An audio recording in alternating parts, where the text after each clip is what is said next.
कहता हूँ धन्यवाद। कैसे मैं करूँ तेरा शुक्र अदा। पूरे दिल से कहता हूँ तुझसे है प्यार।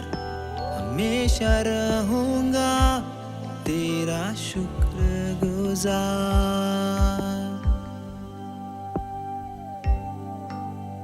दिल से कहता हूँ धन्यवाद। कैसे मैं करूँ तेरा शुक्र अदा। पूरे दिल से कहता हूँ तुझसे है प्यार। हमेशा रहूँगा तेरा शुक्रगुजार। आभारी मन से मैं आया हूँ तेरे पास। तू ही मेरे दिल का गीत, तू ही मेरी प्यास। मेरे जीवन के हर लम्हे में ऊंचा रहे तेरा नाम। कैसे करूँ मैं तेरा शुक्र अदा। दिल से कहता हूँ धन्यवाद। कैसे मैं करूँ तेरा शुक्र अदा। पूरे दिल से कहता हूँ तुझसे है प्यार। हमेशा रहूँगा तेरा शुक्रगुजार। दिल से कहता हूँ धन्यवाद। कैसे मैं करूँ तेरा शुक्र अदा। पूरे दिल से कहता हूँ तुझसे है प्यार। हमेशा रहूँगा तेरा शुक्रगुजार।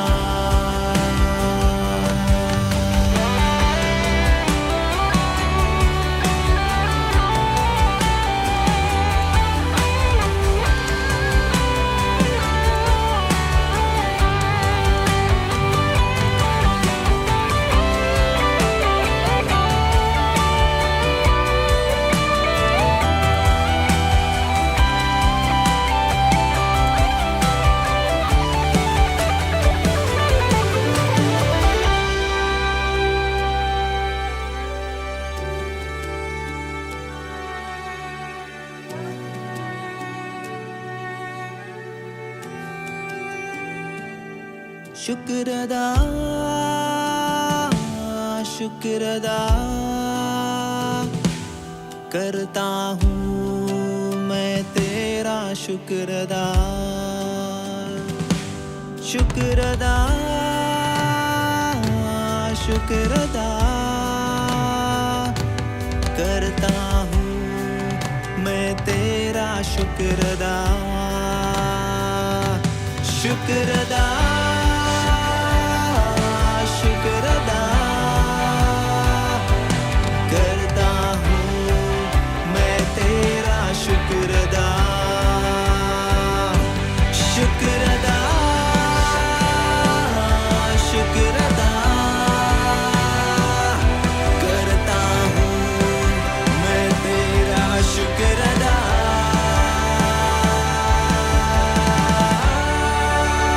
दिल से कहता हूँ धन्यवाद। कैसे मैं करूँ तेरा शुक्र अदा। पूरे दिल से कहता हूँ तुझसे है प्यार। हमेशा रहूँगा तेरा शुक्रगुजार। दिल से कहता हूँ धन्यवाद। कैसे मैं करूँ तेरा शुक्र अदा। पूरे दिल से कहता हूँ तुझसे है प्यार। हमेशा रहूँ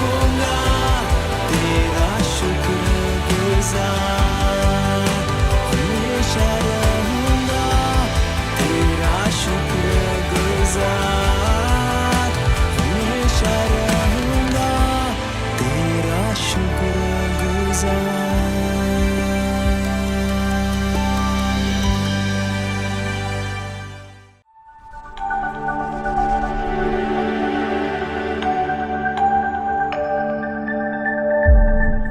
Praise the Lord.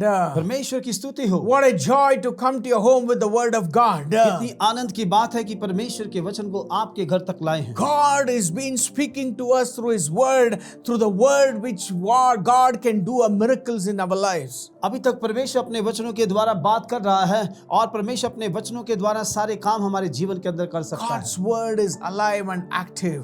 परमेश्वर का वचन जीवित है और ये कार्य करता है। God's word is not dead because the Bible says God's word is alive and active and it is like a double-edged sword. और बाइबल इस प्रकार से कहती है ये वचन जो है ये मरा हुआ नहीं, ये जीवित है और ये काम किए बिना कुछ भी ना करेगा। When you go through a situation, God speaks to you through His word for us to believe and to hold on and to put our faith on the word so that miracles can happen, the mountains can be moved out from your lives. और जब आप और मैं परमेश्वर के वचन के अनुसार इसे लेकर चलते हैं तो चाहे हमारी मुसीबतें पहाड़ों के समान क्यों ना हो वो हट जाएंगी। When Jesus was tempted in the wilderness, 40 days, 40 nights, He prayed and He fasted, and the Satan came and tempted Jesus.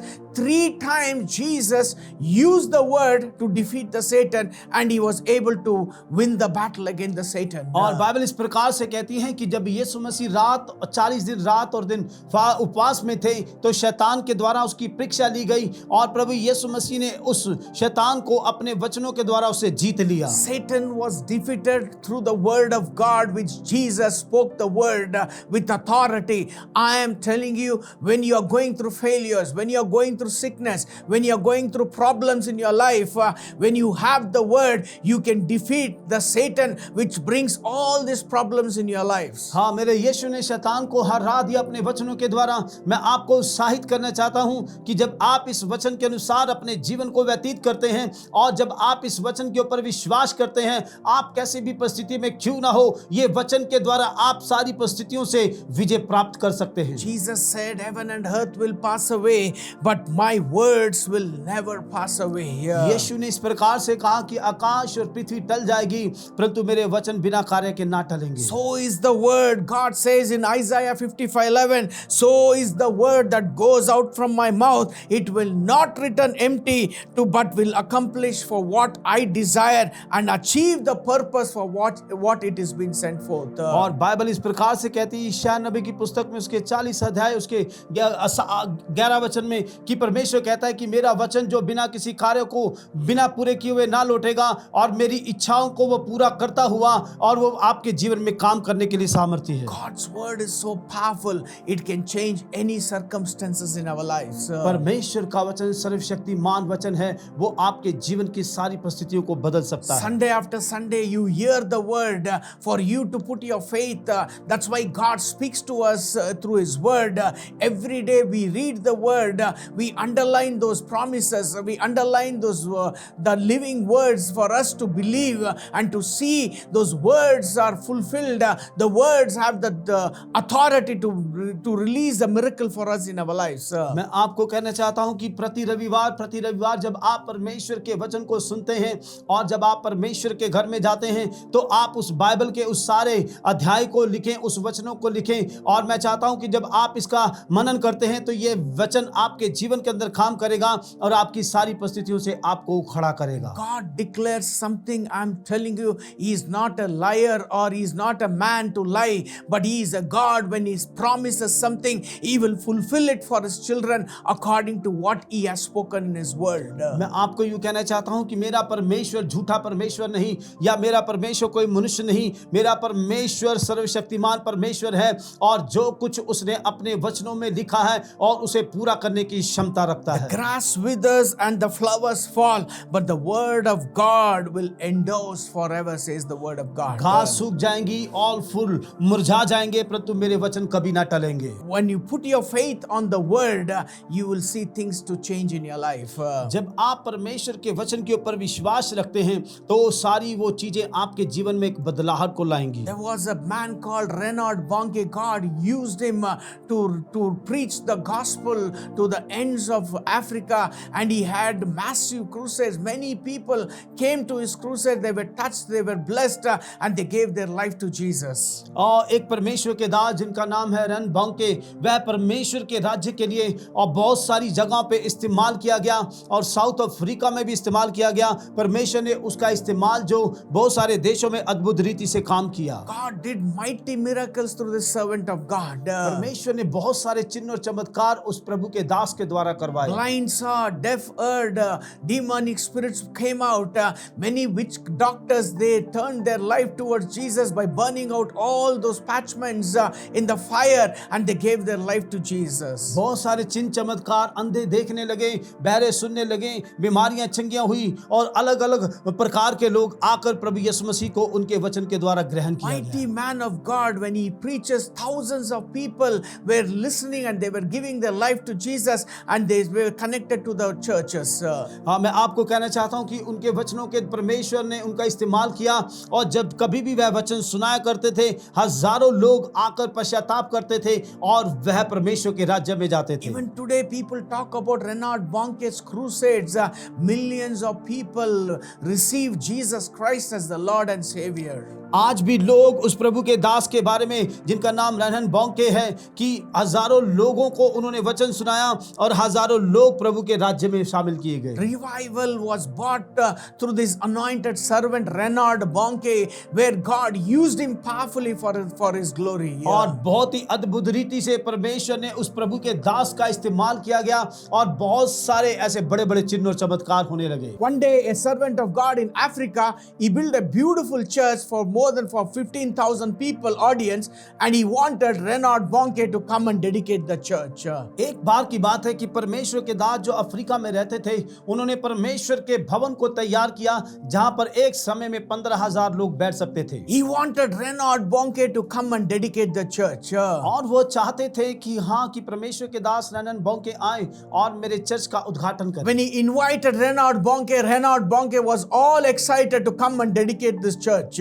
और जब वह परमेश्वर का दास रनहन बॉन्के के पास गया तो प्रभु के दास रनहन बॉन्के उन्होंने कहा कि ठीक है, मैं आने के लिए तैयार हूं। Now in this same town there was another pastor who was finishing his meeting and he was driving back home the previous night. और उसी गांव में एक और प्रभु के दास थे जिन्होंने अपनी सभा समाप्त कर कर अपने घर की तरफ आ रहे थे। As he was coming back home, suddenly he meets with an accident. He dies on the spot.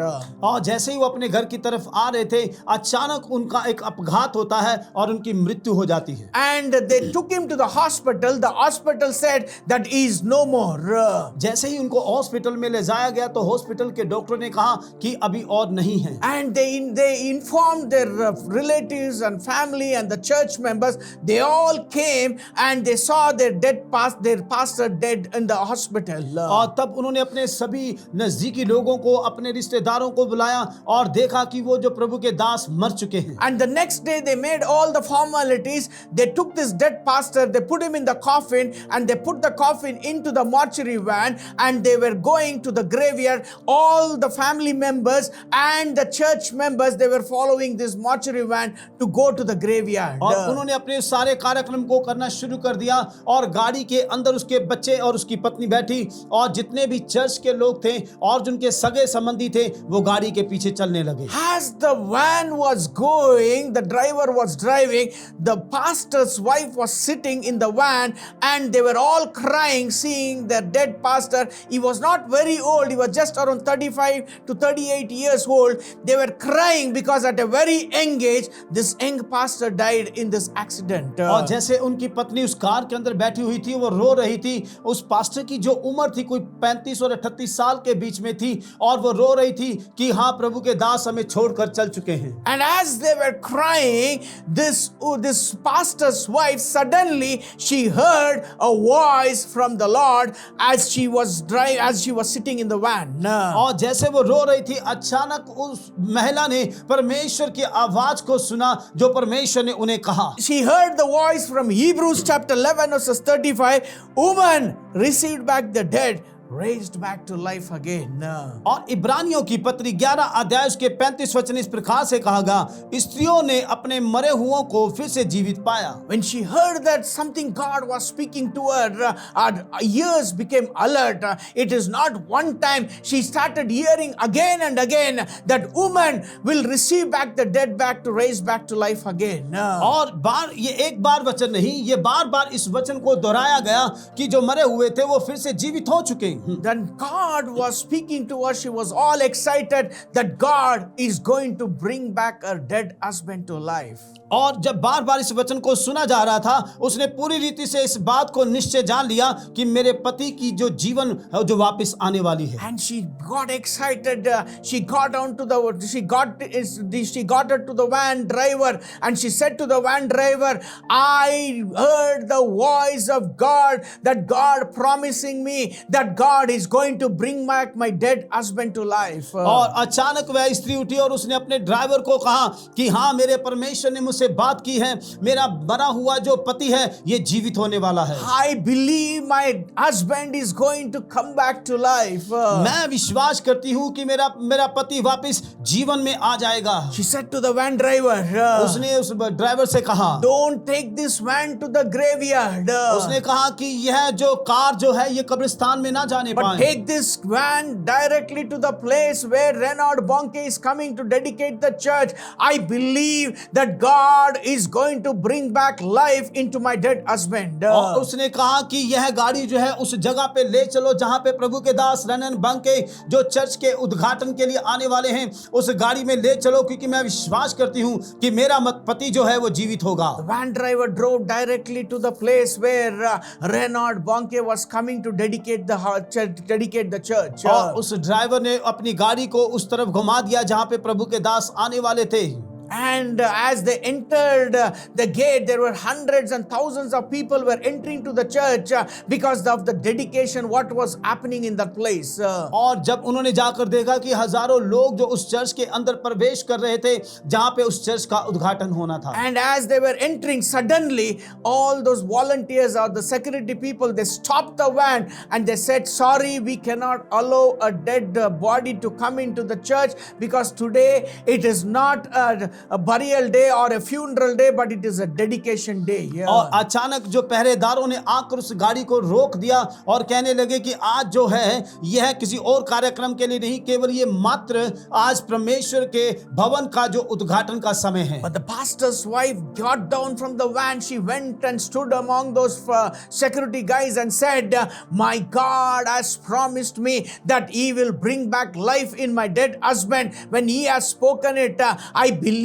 those words. Today my husband will come back to life. और यह महिला उठी और जाकर उस पहरेदारों से कहने लगी, क्योंकि मेरे परमेश्वर ने मुझसे कहा है कि मेरा पति जो मरा है वो एक फिर से जीवित होने के लिए तैयार है, इसलिए उनके पास जाकर कहने लगी। She started fighting with them, saying that allow me because God is going to raise my husband back to life. और वह उससे लड़ने लगी और कहने लगी कि मेरा पति जो मर चुका है उसे परमेश्वर वापस जीवन देने के लिए तैयार है। Security people, they went to the senior pastor of the church and told there is a dead body with the pastor come and his wife is fighting there, saying that God has spoken to her. She believes that her husband is going to come back to life. और वह पहरेदार जाकर एक पासवान से कहने लगा कि एक पासवान की पत्नी जो है वो हमसे लड़ रही है और कहती है कि मेरा पति जो मर चुका है आज वो इस जगह पे फिर से जीवित होगा। And the pastor, senior pastor said, don't disappoint her, but allow the body to be kept at the basement. After the dedication service, we will conduct a funeral service, they said. और उन्होंने कहा इसे किसी बात की तकलीफ ना दें और जो भी डेड बॉडी है उसे एक जगह पे आराम से रखा जाए, हमारे कार्यक्रम के बाद हम इसको देखेंगे। We will conduct a funeral service after the dedication service. और इसके बाद जो है हमारे ये सभा होने के समाप्त हम इस बॉडी के ऊपर सारे कार्यक्रम को They करेंगे। allowed the mortuary van. It came to the church compound. They took the body body, the coffin directly and kept it at the basement where below the platform where Reinhard Bonnke was standing and preaching the word. और उस शव को, उस box के शव को उस जगह पे रखा गया, उस स्थान पे रखा गया जिस स्थान के ऊपर एक स्थान बनाया गया कि ताकि जहां पे परमेश्वर के दास खड़े होंगे जिनका नाम था रेनन बॉन्को। At the top of the basement, Reinhard Bonnke was standing and preaching the word. और सबके ऊपर स्थल में जो प्रभु के दास जो रेनन बॉन्को है वो खड़े हुए थे। Below that stage there was the body which was kept there, and all of them were praying for the body to come back to life. और जो स्टेज का जो निचला भाग था वहां पर उस शव को रखा गया और सभी लोग प्रार्थना कर रहे And थे। as they were praying, जैसे वो प्रार्थना कर रहे थे, Reinhard Bonnke was standing and preaching the word of God. और प्रभु के दास रेनन बॉन्के और वह परमेश्वर के संदेश को दे रहे थे। As Reinhard Bonnke was preaching the word, the power of God came down from heaven, directly hit upon the dead pastor who was there in the coffin, and life came back to him and he raised back to life. और जैसे ही परमेश्वर के दास पूरी सामर्थ के साथ परमेश्वर के वचन को सुना रहे थे और परमेश्वर की सामर्थ जो स्वर्ग में से निकली और जो प्रभु के दास प्रभु में सो गए थे और अचानक उठकर वो खड़े हो गए। This miracle happened not because of Reinhard Bonnke preaching the word,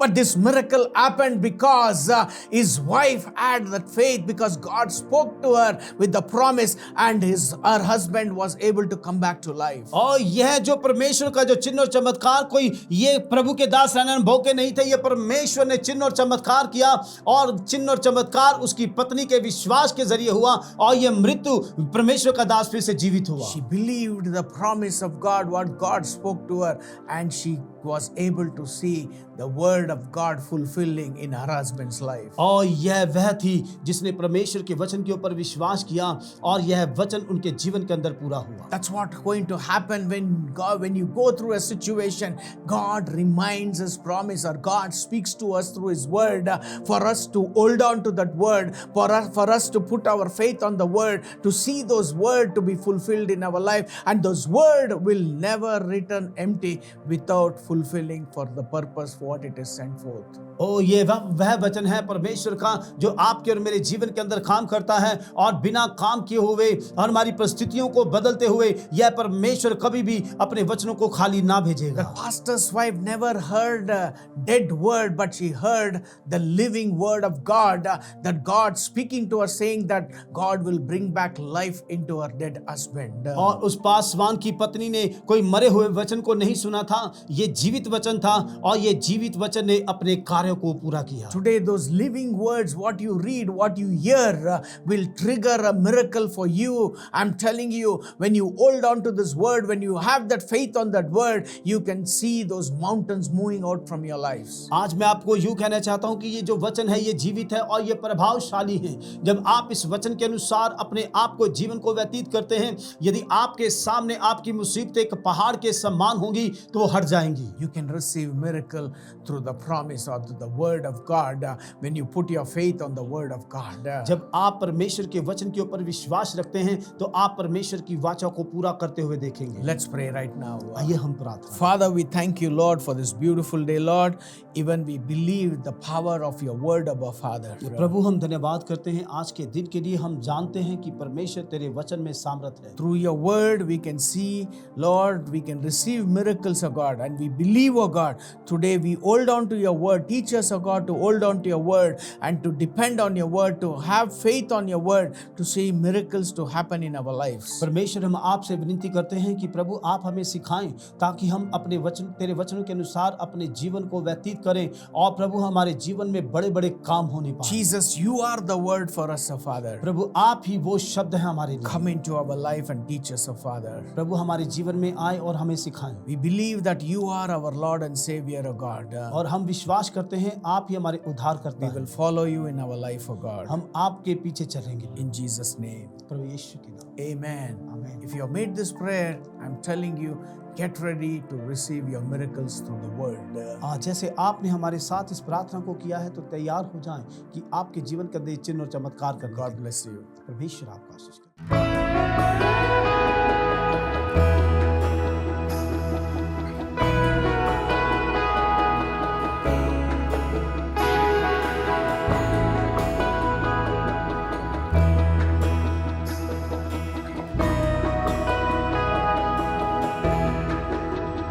प्यार तेरा महान है, तेरी कृपा असीम है। प्यार तेरा महान है, तेरी कृपा असीम है। कितना धन्य हूँ मैं उधर पाया, कितना शीर्षित हूँ जीवन पाया। और ये तेरे अनुग्रह से, यीशु तेरे अनुग्रह से। धन्यवाद धन्यवाद यीशु तेरा ही धन्यवाद। धन्यवाद धन्यवाद यीशु तेरा ही धन्यवाद।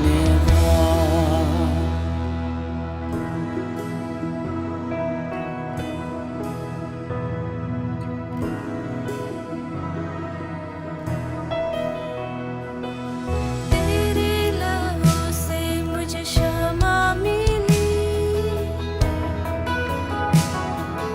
तेरे मार खाने से मैं चंगा हुआ। तेरे लहू से मुझे क्षमा मिली, तेरे मार खाने से मैं चंगा हुआ। और ये तेरे अनुग्रह से, यीशु तेरे ही वजह से।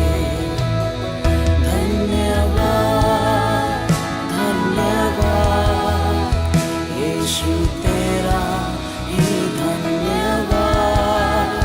धन्यवाद धन्यवाद यीशु तेरा ही धन्यवाद।